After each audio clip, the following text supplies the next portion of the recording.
Hi, Eric Lanask here, kind of getting to the end of day one at ITEXPO in Miami. Tim, welcome. Thanks for being on the program again. Thanks, Eric. Good to see you. So, let's start off with kind of what the obvious question is.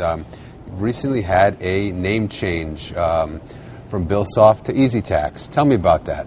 Yeah, well, we've been a tax company. We really started off with the name BillSoft. Our intent was to develop components of billing systems and then work with all the billing companies. But we started in taxation, and then we went to compliance and geospatial solutions, and we really became a tax company. So we're a tax company with the billing company name, and we decided that we should change that to EZtax.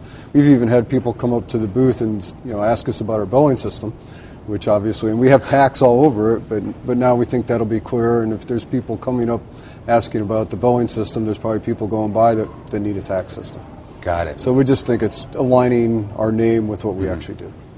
Now, when you say with what you actually do, does it change what you do, or does it change your product set at all? No, not at all. It's purely marketing. We change that in October. We are still doing tax calculation services, compliance filing services. We do those in telecommunications, internet, cable, TV, all your typical sales and use type of transactions. And we have a geospatial product as well that determines taxing jurisdiction from a street address, and we do some consulting. Now, are these things that are just sort of a nuisance or difficult for your clients to do, and something that they don't want to do, or is it something that they just aren't equipped to do? I think it's very difficult to do if it isn't your core business. There's a lot of expertise. We literally talk to thousands of taxing jurisdictions on a monthly basis. We provide all those updates. With the compliance, we have it so automated that it really doesn't make mistakes. So I think if you really aren't in this business, it's really going to take away from your core business if you're trying to do it yourself.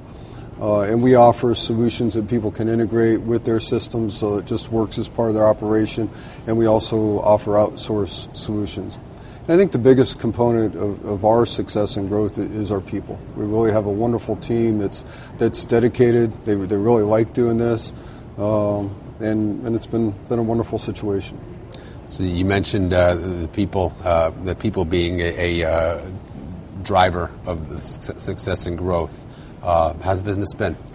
Business has been excellent. For 2014, we're just, and there's still a few tweaks in the books, I think, but overall it looks like our growth rate is going to be a little over 16%, and our compliance business is growing at approximately 36%. And then we just finished out the month of January to show you where the trajectory that the compliance business is on. We grew 69% from January to January in that business. So that is almost on the hockey stick projectile. Wow, fantastic. Yeah, it's really neat. So you said that the people are helping drive that growth. What specifically is?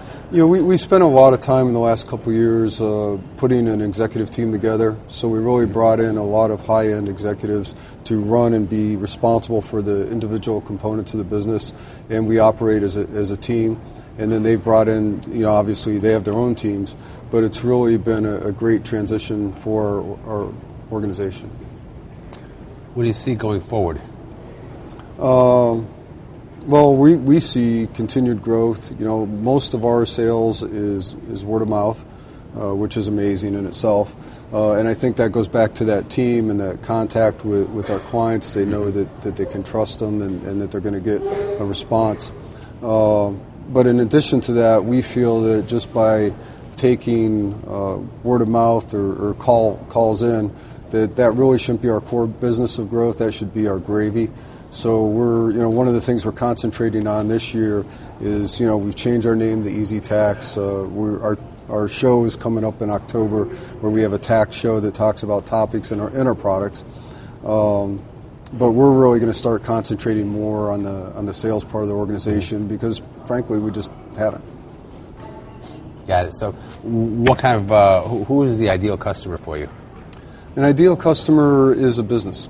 And it's going to be it's not going to be a mom and pop, because a mom and pop's typically in one taxing jurisdiction, and they got some rates to deal with, but it's not all that difficult.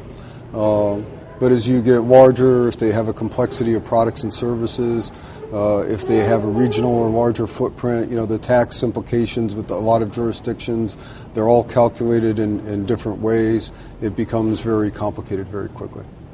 Excellent. Well, sounds like things are going well. Tim, thanks for joining us again. Yeah, thank you, Eric.